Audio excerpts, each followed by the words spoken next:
Joined here. Oh, there we go. Thanks, Emily. With Emily Pacheco, who's an assistant director of admissions at Loyola University, Chicago.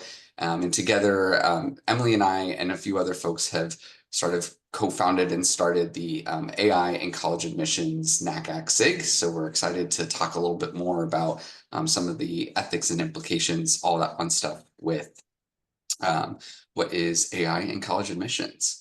So we want to start with a bit of an equity acknowledgement, and we acknowledge that many of the generative AI tools don't respect the individual rights of authors and artists, that ignore concerns over copyrights. A lot of things have kind of started in the AI world with ignoring intellectual property and training of the systems as well, and not necessarily giving credit to those that are helping build or train any of these models.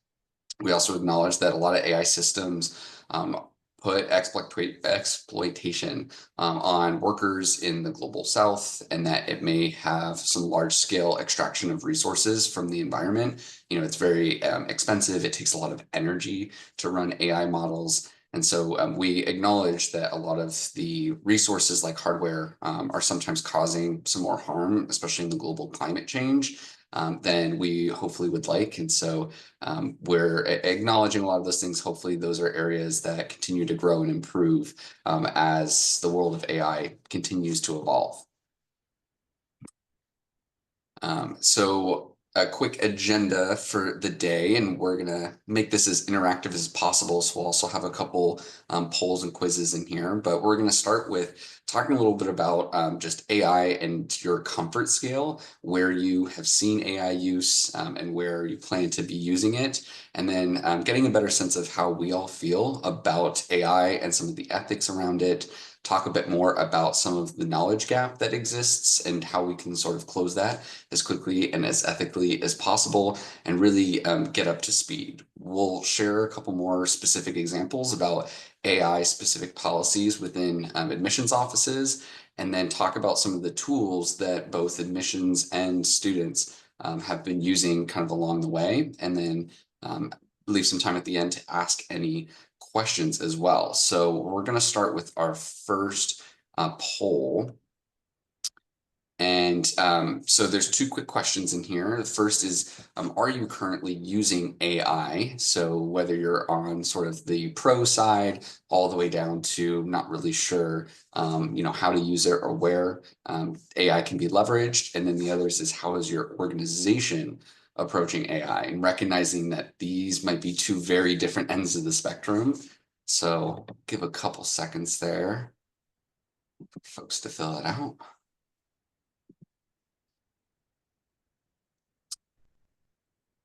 And then as folks are filling out that poll, I'll talk a little bit more about this comfort with AI. And this is a scale that Emily actually created. And so I'll kind of talk you through the variety here. So what Emily started with is kind of level one, the entry level, which is sort of resistant. Folks that are uncomfortable with the idea of AI replacing the traditional counseling or admissions process. We try to avoid AI as much as possible. And really for those that I think don't fully understand the power or the possibilities that can be leveraged with AI tools. These are the folks that we're hoping to engage with in sort of that interesting dialogue and see if we can slide them along the scale a little bit further.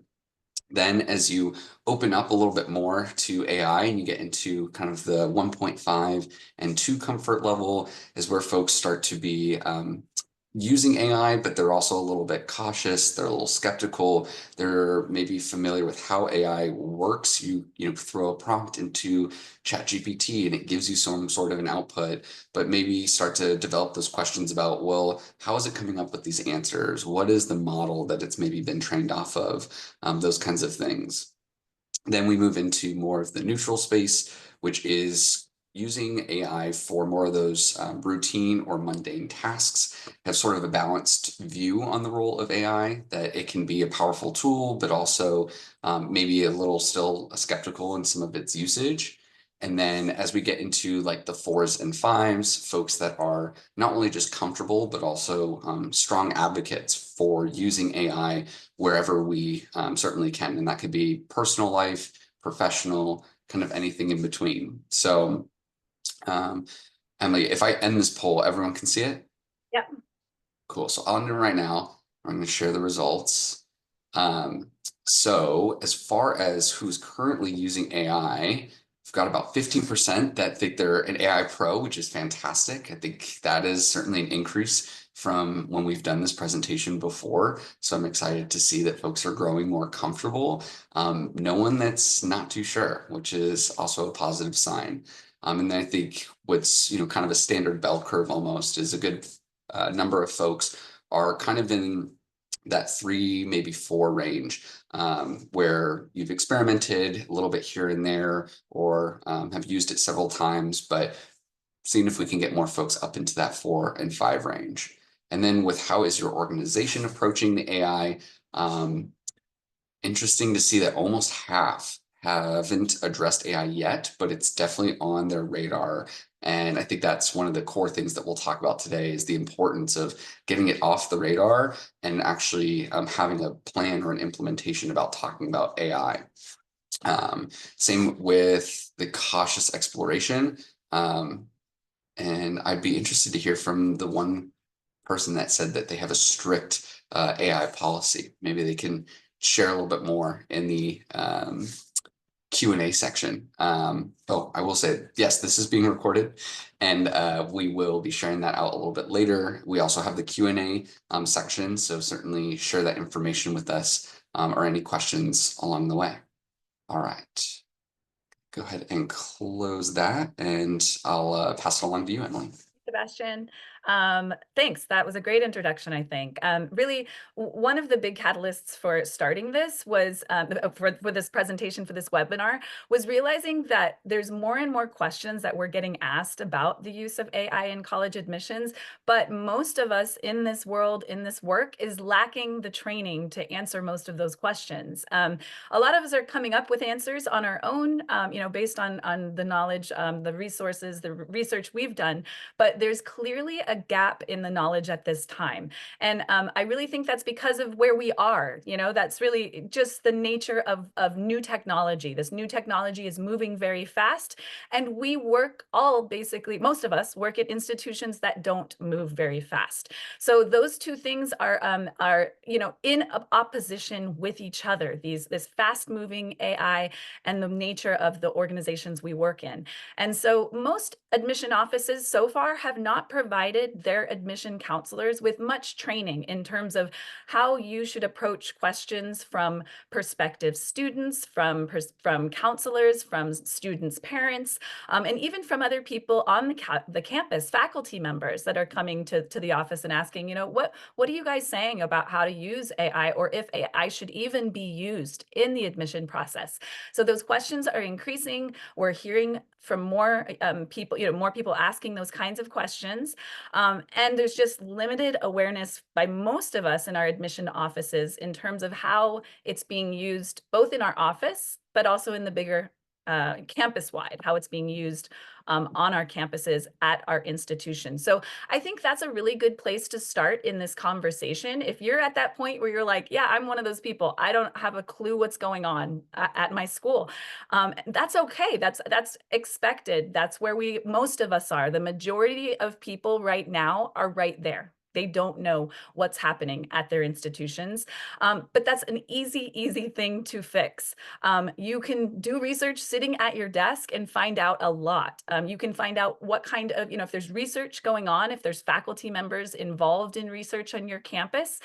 You can find out if there's faculty members that are writing about this or presenting on this topic, or utilizing AI in their classroom and sharing that experience with other instructors on your campus.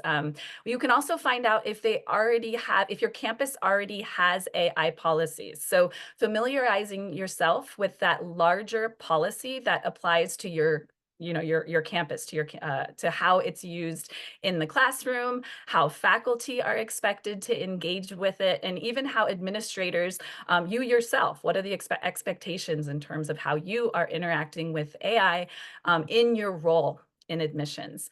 Um, I am just going to give the example of what I did when I started looking into what's going on at Loyola University Chicago, my institution. And I was able to find out that our business school has this applied AI lab that's partnering with various organizations around the Chicago area. It had good links to a number of those organizations. So I was actually also able to kind of learn what's happening in Chicago in a number of with AI in the real world. I also learned that we have really interesting faculty members that are engaging in really very unique work around AI in education. We actually have a philosophy professor, Professor Vukov, who he wrote a book. And I'm going to have to refer to my notes here. Staying Human in an Era of Artificial Intelligence. And, that alone, me and Sebastian just mentioned before, we'd love to do a webinar and bring him on and talk about that piece. And so I actually reached out to him, had a conversation with him about how he's using it in the classroom and what's going on in the bigger campus. He was able to give me some names of some other people that are doing cool stuff on the campus. So I found that just through a Google search. And then finally being aware of, as I already mentioned, about policies specific to your campus. And one of the resources I'm going to share at the end in the chat is a great collection of AI policies specific to universities. And I couldn't tell you how many policies are on that document. I'm guessing over 200 now.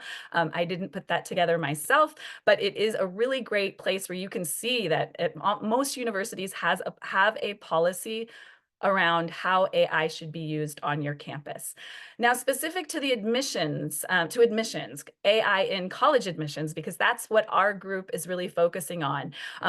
What you find is you can find a lot more resources out there and information that's tied to that bigger umbrella of AI in education. And a lot of that, of course, applies to our world of college admissions, but there also are places for you to go to research what's happening specific to college admissions. And of course, our community is one amazing resource for that, and we'll share a little bit more about that at the end. But you definitely want to look, does your office, does your admissions office have an AI policy specific to admissions? And maybe that's kind of a foreign idea to you. Maybe this is the first time you've heard that, a policy specific to how AI is used in the college admissions process at your campus. There are campuses that have those. Those are a real thing. I've found only a handful of those, and I will share those with you as well at the end, a Padlet that I'm collecting all of those. But that's something you want to look at. Maybe somebody's already starting to talk about that. There might already be conversations going on. So seek guidance, go to your leadership, ask them, are there conversations around, what we should be telling students about using AI when they're applying to our institution? Are we talking about creating policies around this specific to helping our community, our stakeholders? And then third, of course, stay informed. One thing I did, I just have a Google alert that AI in college admissions, and I get an email every other day that tells me kind of all the news articles relating to AI in college admissions. Now, a lot of that I push out to my LinkedIn group and also post some of those resources on my website. So one of my goals is to try to make it easier for you to have a place where you can, be assured that you can be kept up to date about what's happening in AI in college admissions. Now, I wanted to share with you a few of these policies that are out there. I start with what I think is the best one so far. Caltech is really on the forefront of being very vocal about ethical use of AI in college admissions. And I like their policy. To me, this is a very unique policy because they actually don't just state the what most policies state, which is, make sure you're using this in an ethical way, don't use it to plagiarize. They go a step further and they actually state ethical and unethical examples of how it can be used and how they expect students not to use it. So I really think that's super helpful. This is tangible. Students can see this and go, oh yeah, this makes sense. I understand actually in a practical way what I'm expected to do and what I'm not expected to do. I also really love their final line in this. If you are still wondering whether your use of artificial intelligence in crafting your application is ethical, ask yourself whether it would be ethical to have a trusted adult perform the same task you're asking of ChatGPT. I think that's something that any educator, that really resonates with any educator, right? If a student's uncertain, go ask an adult, ask for some help. And that's what they end with there. And I just really, I think that's a really strong policy. There are other policies out there that at least are saying something. UC has, included the words generative artificial intelligence software in their policy, which is more than many schools have done. Similarly, Common App is, has it kind of, it's buried in there, but you can see the words artificial intelligence there in their kind of within their policy relating to fraud. I know that both UC and Common App are talking about improving these policies and doing better at providing more tangible ways that students can and cannot use artificial intelligence. So I expect to see that coming out shortly. And I expect to see more and more policies similar to this. Hopefully your institution's policy will be one of the policies we see coming out in the year or so. Pivoting now to how students, oh, I want to stop. I see Sebastian, I didn't give you a chance, and I know you have good stuff to add there. So, Emily, we actually have a really good question right.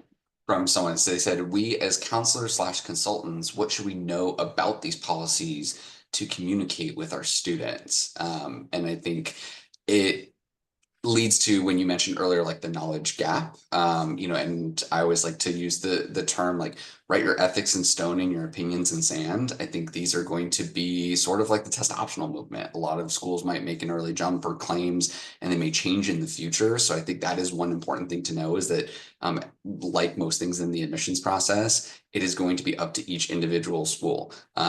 There is no claim yet, but I'm very interested. You mentioned the UC system, how individual campuses versus the broader system are going to approach this. How a school like the University of Oregon is going to have maybe our own individual response, but then as a part of now the Big Ten Academic Alliance, are we in conjunction with our other Big Ten schools, or is there going to be a bit more of a spectrum in terms of how focused or allowing folks are with AI?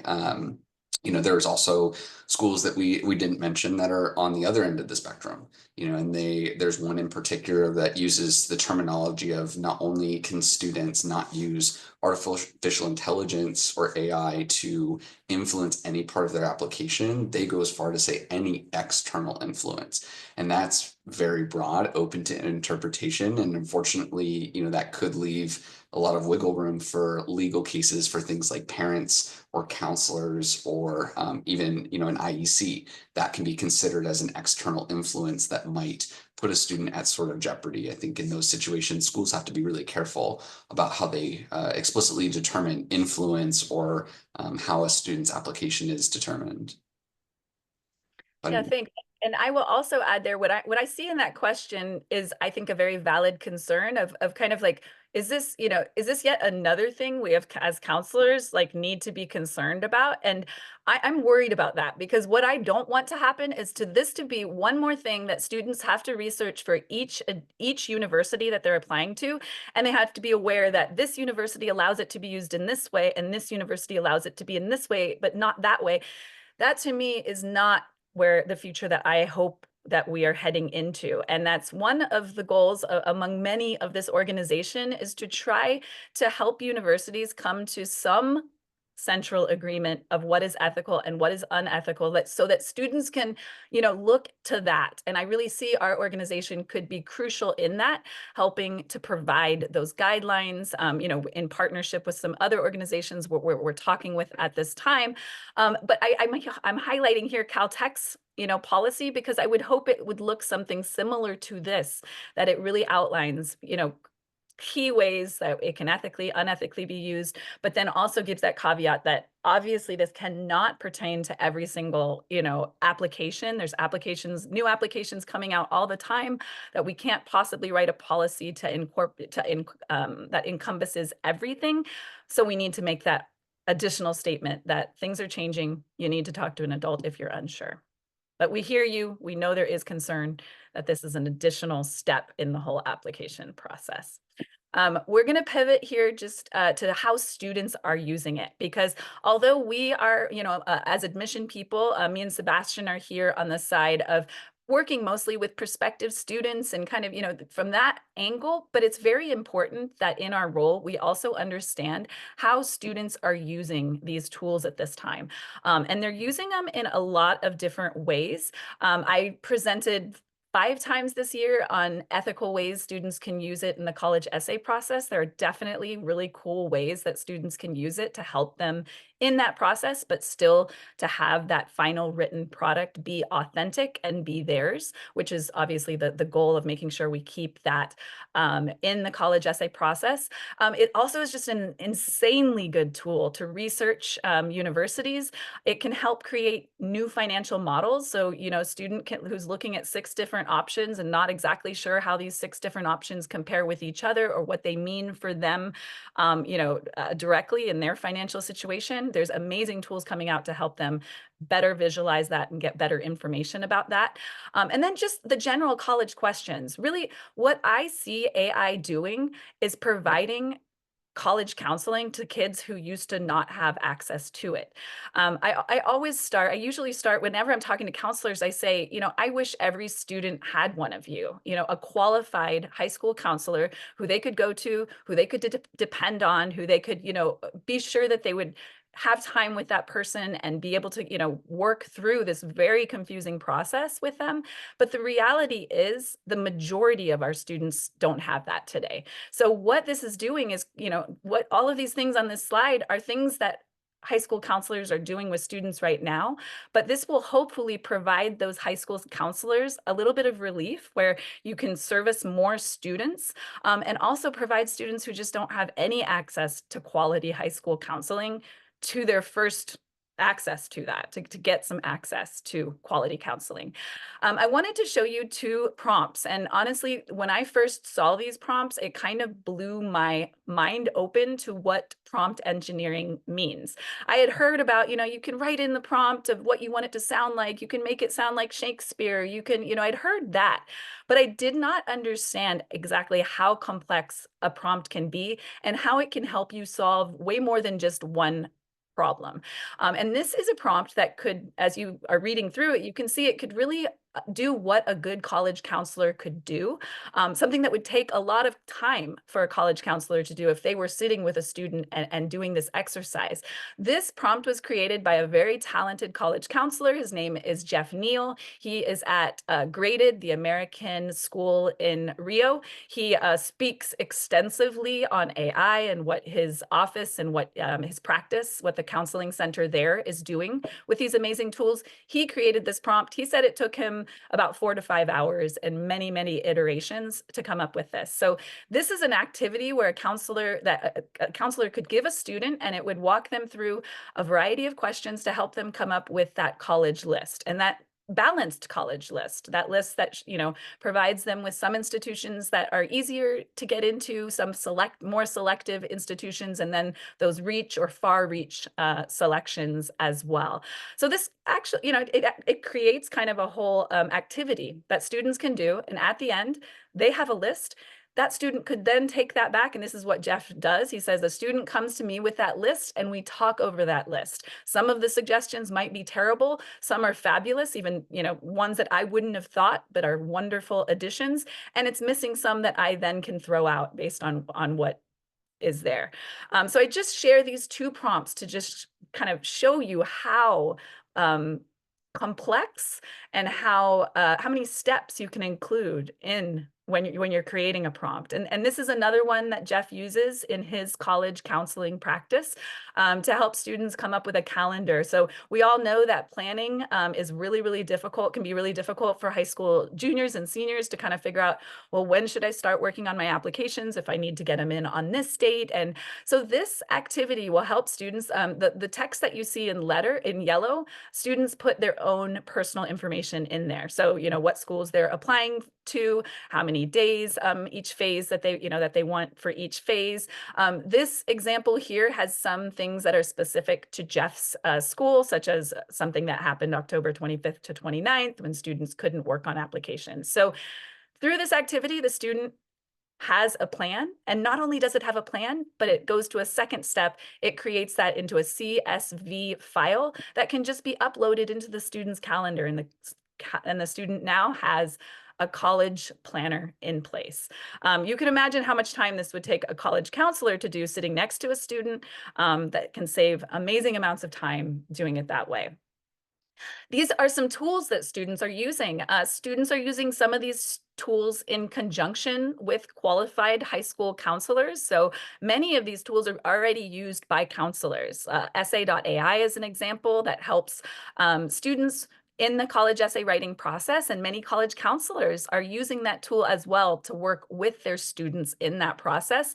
College Vine has an incredible letter of recommendation tool. So if you're a college counselor here today and you missed our letter of recommendation webinar last week, please go, you can watch that recording. I highly recommend that, but also go and check out College Vine's letter of recommendation tool. That's an incredible tool. But on the student side, they have Sage, and that's a platform that has guardrails, making it safer for students to use and interact with and ask questions.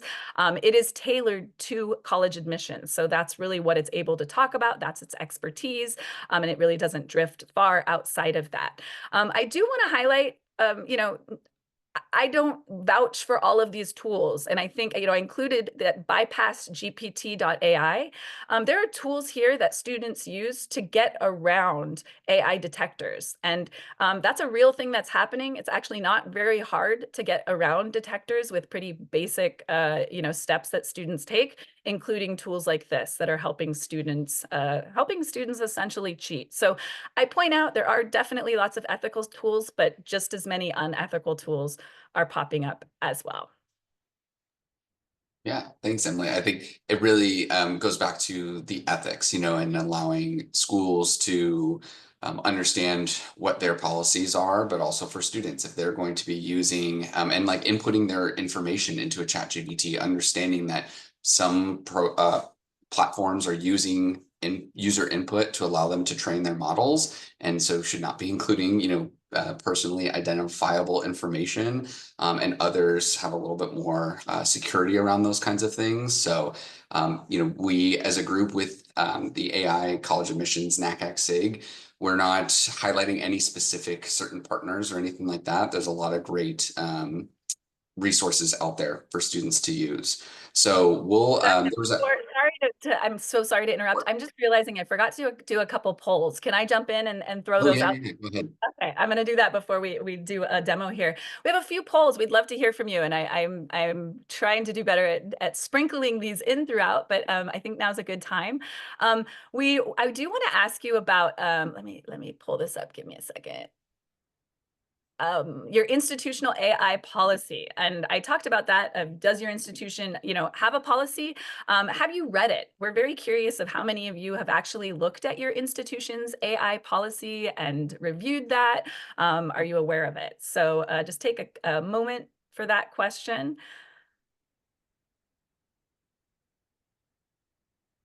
Always makes me laugh. I feel like there's a lot of schools that are like, we have a concept of an AI policy that we're working on, which we all know what that means. Yeah, and it can be a very slow process. We know how many stakeholders there are that need to get involved in these processes, and that can be it can really take a lot of time. Nothing moves fast. So I'll share the results here. Most people don't, it's kind of tied, no and what policies. So 80% of our participants in this room are no institutional wide policy. That really, or they haven't read it. Doesn't mean you don't have it, but you're either not sure or you don't have it. And so I really encourage, I hope that's one step you'll take, today when we hang up, is checking out your policy and seeing, if you do actually have that. I just have to stop sharing that and let me launch the other. How about your policy specific to admissions? And I'm guessing this is also going to be extremely low, but let's, are you talking about, for this one, I didn't say, does your office have it? Because I knew that so few offices do have that. But is your office talking about this? Is it something that has come up that, hey, maybe we should explore what we say about using AI in the college admissions process? I heard an extremely interesting story this last week when I was at a fair. I actually included it in one of my Substack pieces that I wrote about, from an institution that was really grappling with AI detection in essay writing in their essays. They'd just seen so much more of it in this last cycle, and they're really grappling with what to do with that. So because of kind of facing that new challenge, a policy had come out of that experience. So I don't think they're alone in that. I think maybe they were quick. They had that problem they noticed that problem with AI essays last cycle, and they already were able to implement a policy that they have posted for this next cycle. So maybe a similar story to your institution, but it might be kind of hard to get that policy in play. I'm going to share the results here. I'm impressed. We do have a number of yeses, but there are also a lot of no's. We're not talking about it as well.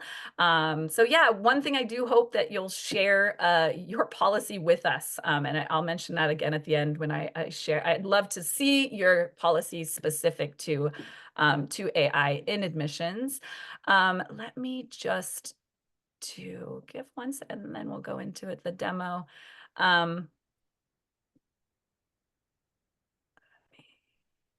Sorry, one more question here.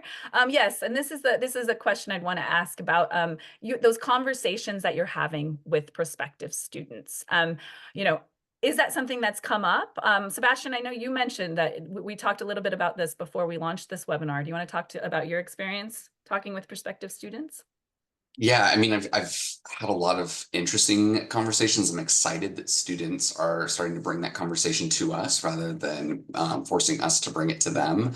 I actually just met with a student yesterday, and she asked, well, what is my opinion or perspective on working with like outside groups, more specifically like IECs. And she shared that she was disappointed because she had worked with someone previously, and they were doing like essay review, and the feedback that she got felt like it was very AI driven, and it didn't feel like it was honest or sort of authentic feedback on her initial essay writing. And so, we had a really good in-depth conversation about what that means for her essay to be uniquely her own, similar to if she gets too much feedback from her friends or a counselor or her parents, that starts to not become her own writing. There's actually a really good question in here, Emily, that I want to bring up from someone that says, why do students need to use AI to brainstorm ideas? The ideas need to come from the student, and they're having trouble understanding how these tools will help students brainstorm. I don't know if you have any thoughts on that. Yeah, and I would, one of my goals is actually I presented on this topic at NACAC, and we did a good portion of it was showing how it can help to brainstorm. And so I am going to try to record that shortly to put it up as an additional resource, because I'm getting asked this question a lot lately.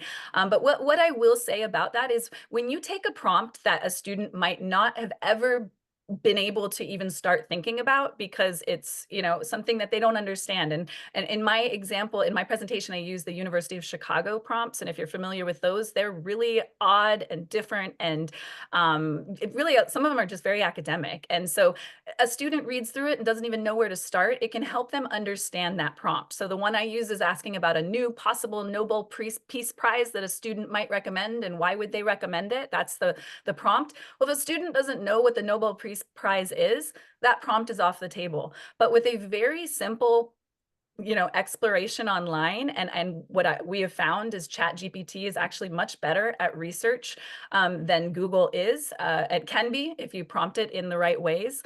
It can really, really help in that brainstorming process. So again, I'm going to try to get that presentation out. There's really cool ways that you can use it, brainstorming, helping them to structure. And then the third way is helping with feedback, kind of helping both you as a counselor provide better feedback to students, but also to students who don't have that counselor. They can get some interesting feedback. So I think you can see here, you can see the results of that last poll of, are we having those conversations? It's about split, actually. more people are having those conversations, but it is still pretty split. I think it would be interesting to share, to compare these results to what we might see in a year from now, as I would expect there will be few of us that are not having conversations about this. One thing I do want to say is one of the reasons I think we're not having a whole lot of conversations about this is the fear that students have about talking about this topic. I love going into a room of students and saying, if you've used AI to help you in the college essay process or in the college admissions process, raise your hand, because I get 0 students that raise their hand. And I follow that up with saying, I understand some of you are in fact using it that don't have your hands raised. I always have a few hands raised, but those are brave children out there, or brave students out there. Many of them are scared. They're scared of the adults in the room. They're scared of the silence of the adults in the room, who are not helping them understand what ethical AI usage means. So if you think that that you're actually helping by not talking about these tools, I think it's creating a lot of confusion, because students are using these. If you ask, we look at studies, about 80% of students are using them, 30 to 40% are using them pretty consistently.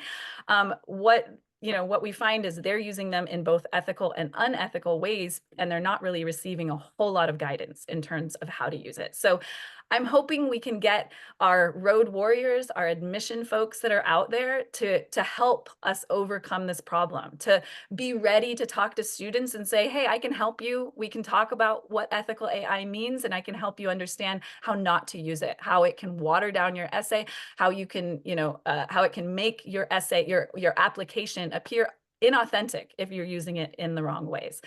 So those are really important conversations, I think, that we're all going to start having more of moving forward. Anything you want to add there, Sebastian?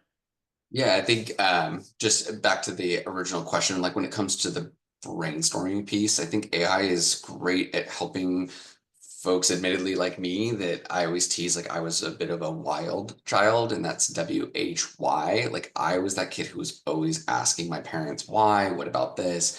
And like AI will never get annoyed or tell me to go play in traffic, or whatever that looks like, with asking all those types of questions. I think that's really where the beauty of brainstorming those ideas comes from, is you can always give AI more, and it will always sort of meet you halfway, and allows those really creative students, or those that are needing a little bit more, like, hey, here's my entire essay. I feel like it's all over the place. Can you help me identify what are like the 3 main topics that I should be addressing, or I am addressing?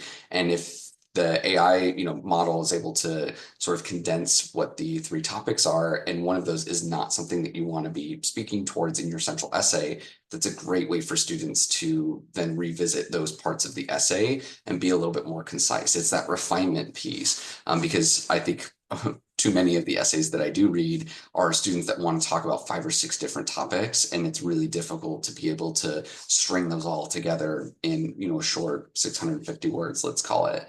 There was also a comment kind of about, students are asking too many people to read their essays. Parents are often the worst offenders. And I think, Emily, you and I have used the analogy a lot of, students. I think that we're at the precipice right now where, as you alluded to, folks on the road, on the admission side, the counselors, the IECs, we need to focus less on whether we should or should not be using AI, but how we are using it as that ethical tool. I like to describe it to students as a really powerful spell check. It should not be doing the writing for students. It is a great refinement tool. And that is the way they should be using it. Because last year, I had a student, I was working on their essay with them at a workshop sort of seminar. Beautiful first paragraph, and then the first sentence of the second paragraph was, as an AI model, I cannot accurately convey what it means to love. And this was just a year ago, where AI was kind of self-identifying in those kinds of ways, and it's changed a lot since then. But for that student, it was a really embarrassing moment, because sure, they're using it as a tool, but they were using it in a very lazy way. They were just copy and pasting without spell checking their own work. And those are the areas where I think we're trying harder to open up these areas of conversation, and allowing folks to do better in the education sphere of how to use AI, rather than should we be using it, yes or no, right? And kind of that black and white.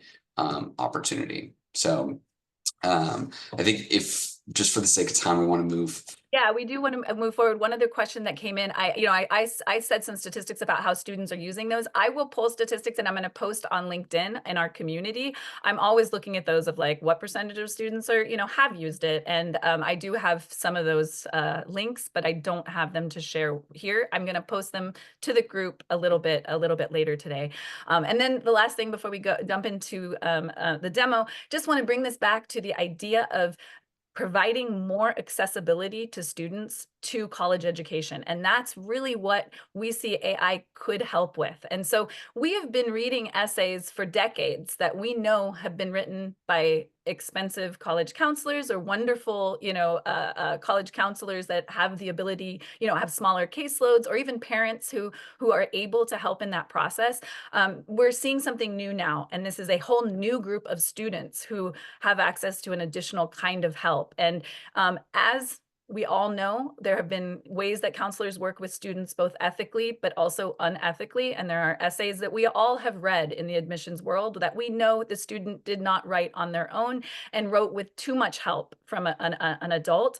In the same way, we're all going to start reading essays that we know they relied too heavily on AI. They, did that in an unethical way, either not understanding what they were doing or maybe even with the guidance of somebody else, some bad guidance. So I just want to, keep that in focus that there's a question of accessibility and making sure we teach students when not to use it too, right, Sebastian? Not just that they use it, but when it should not be used. And there's definitely times like that as well.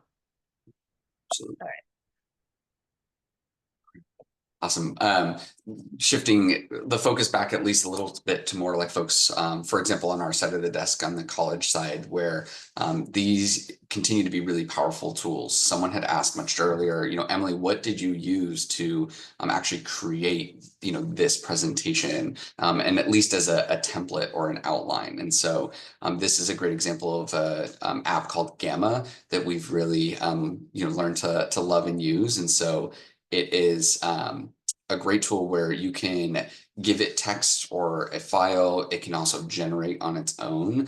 And so this is sort of an example where you can give Gamma a prompt, and it can be about a presentation for high school juniors studying out of state, touching on the benefits of why go out of state, maybe financial aid, speak explicitly to programs like the Western Undergraduate Exchange, or WUI as folks know it as, and you can select how in-depth you want it to be. It can be a few what they call cards, or more in-depth. You can also have it translate into multiple languages. So you may already have a presentation or a web page, but it needs to be translated rather quickly into something that maybe you don't have someone in your office that speaks French, for example.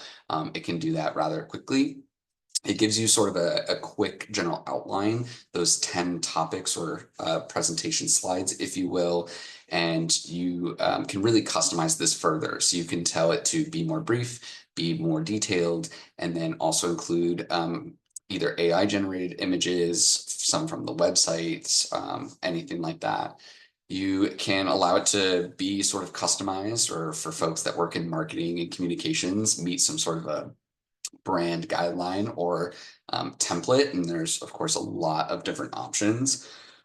But once you hit generate, I think this is really the power of it. And like you said, Emily, here's an idea. We want to come up with a template. It can do probably 80% of the busy work in just a few minutes. Now, it's obviously important that professionals, we go back in and we sort of fine tune, right, the information, make sure that it is valid and correct and updated. I'll give the example of, of the Western Undergraduate Exchange universities. It's, reciprocity amongst a lot of public schools. Ironically, the University of Oregon does not participate in the WUI. And so if the generated Gamma says, oh, every public school within these states is a member of the WUI program, that's not necessarily true. And it's important to validate that sort of information.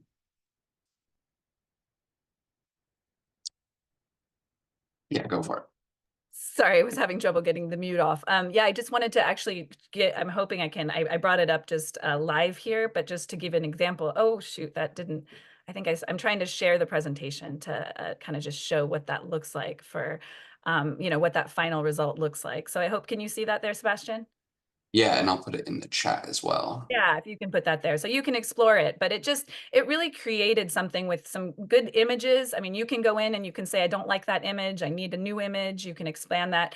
And like Sebastian said, it's about 80%, maybe on a good one, 85%, but you do need to go in, change it. There's things that you're going to need to, adjust there. But what you have is a really great template. And that is how I started the presentation that we're sharing today. I was able to use that to kind of start as a starting point to get me where I wanted to go there. Let me Yeah. get. It's a great tool. Absolutely. I mean, I've used it for a lot of things, walking into a college fair, and they're saying, hey, like someone dropped out and we need a quick presentation on NCAA standards and how the NIL, is sort of impacting recruitment efforts. And although I was a college athlete myself, that's changed quite a bit in the last couple of years. And so those can be great ways to kind of help folks quickly create the templates, and then, like I said, add more specific information a little bit later. But it's creating each of those individual slides that can be a lot of just that busy work that takes up time for a lot of folks.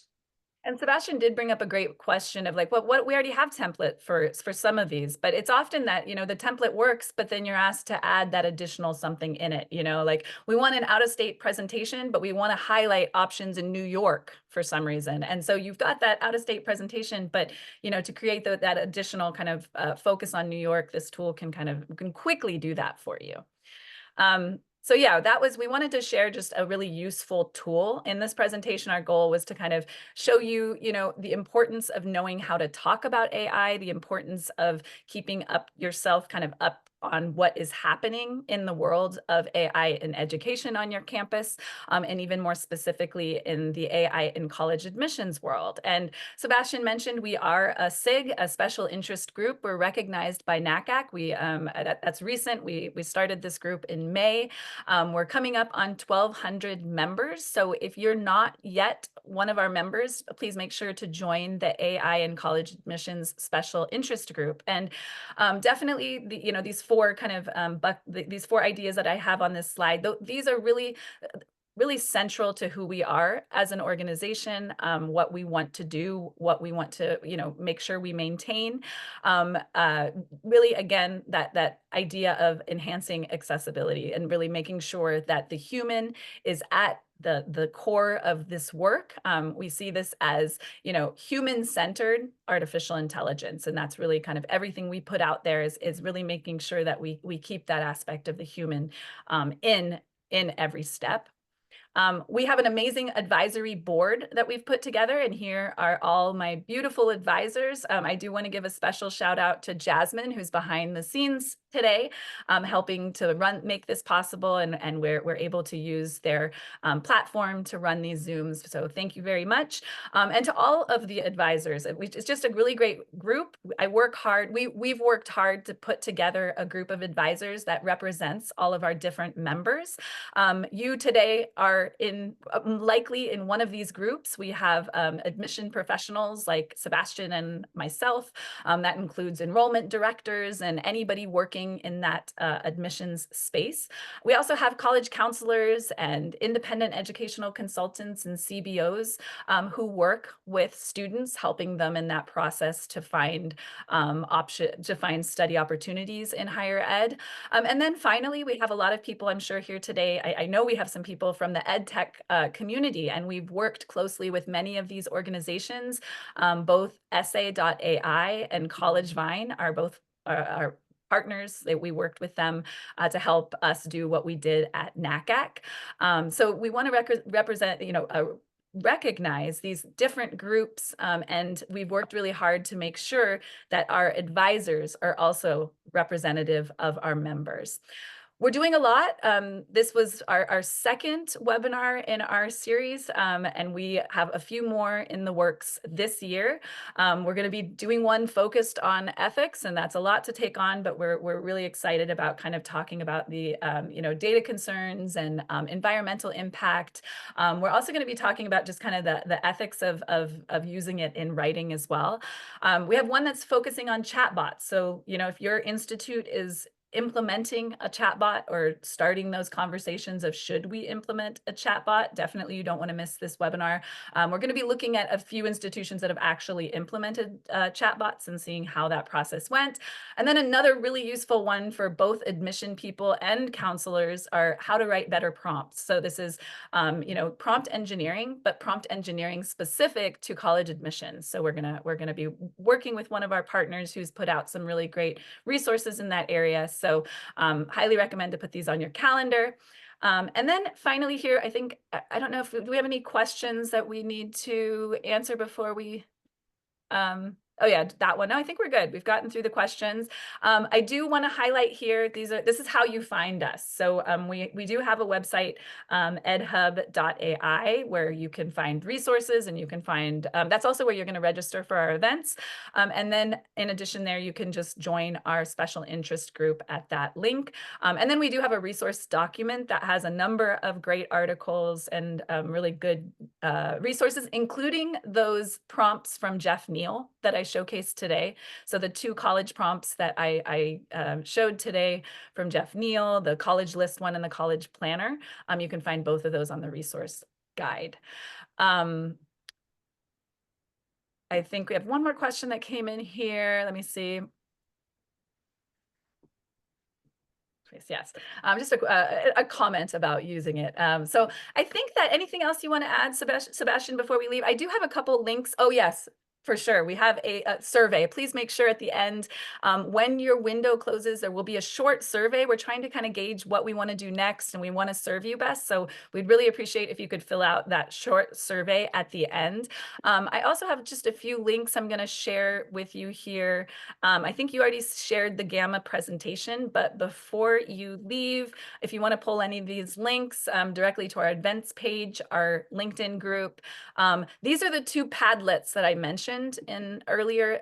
Padlets is just a place where you can kind of put a bunch of different things. And I've put all of the policies that I have been able to find specific to AI and college admissions. Please, I encourage you, if your university has a policy relating to how specifically to college admissions, please let us know. We would love to add that policy to this document. And then I also included the one that's the wider policies of all universities, AI in education. So anything else, Sebastian?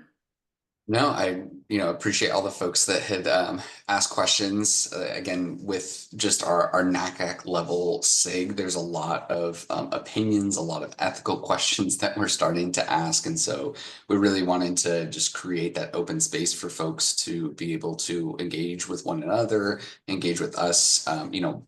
I'm always interested more in how universities can use more of AI within the enrollment funnel and enrollment management. So those may be future webinars that we can also promote as well. So we certainly appreciate folks spending quality time on a Friday chatting with us and engaging, and certainly hope that you can fill out that survey so that we can better serve the needs of the group within our SIG. And this will be posted on our website. So if you think of somebody else that should have been here, or somebody like maybe your supervisor should watch this, we will have the link, and we hope that you will share it with other people. Thanks so much for spending your Friday afternoon, your Friday evening with us. We hope that you have a lovely weekend, and we hope that you'll join us at our next webinar next time. Take care. Oh.